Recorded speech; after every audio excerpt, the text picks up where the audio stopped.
The U.S. Air Force is deploying B-1 bombers to Norway for the first time in a move that sends a clear message to Moscow that the U.S. military will operate in the strategically important Arctic region and demonstrate that it will defend allies in the area against any Russian aggression close to the country's border.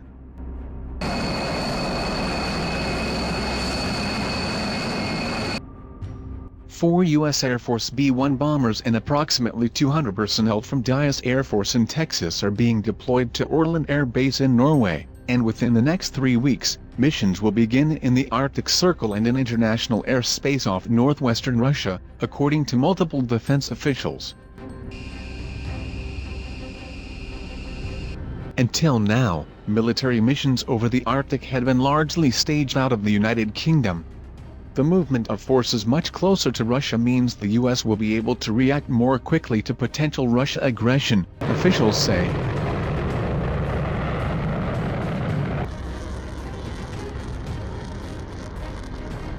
Operational readiness and our ability to support allies and partners and respond with speed is critical to combined success, said General Jeff Harigian, commander of U.S. Air Forces in Europe and Africa.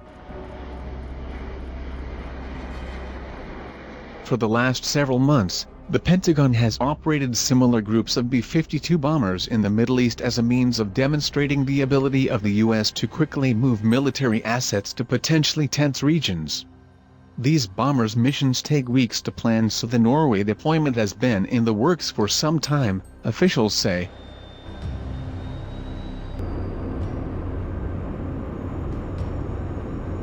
President Joe Biden has already demonstrated he is prepared to adopt a tougher approach to Moscow than under his predecessor, Donald Trump.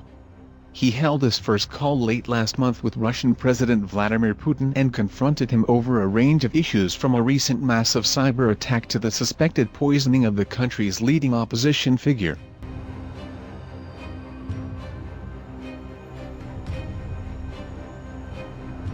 Recent Russian investments in the Arctic included a network of offensive air assets and coastal missile systems, warned Barbara Barrett, Secretary of the Air Force during the Trump administration when the Air Force made public how it would deal with the Arctic last summer.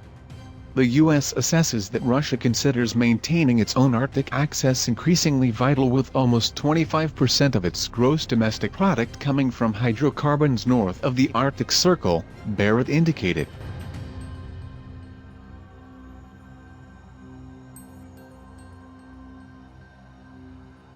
A Russian fighter jet flew low near the USS Donald Cook, a naval destroyer, in the international waters of the Black Sea last month. The U.S. Navy routinely sails in those waters to send the message it will maintain maritime access in the region.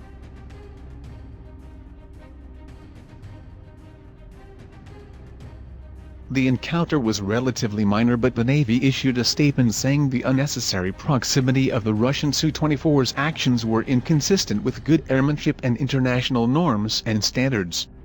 The U.S. Sixth Fleet is committed to maintaining freedom of movement within international waters for all nations in the Black Sea.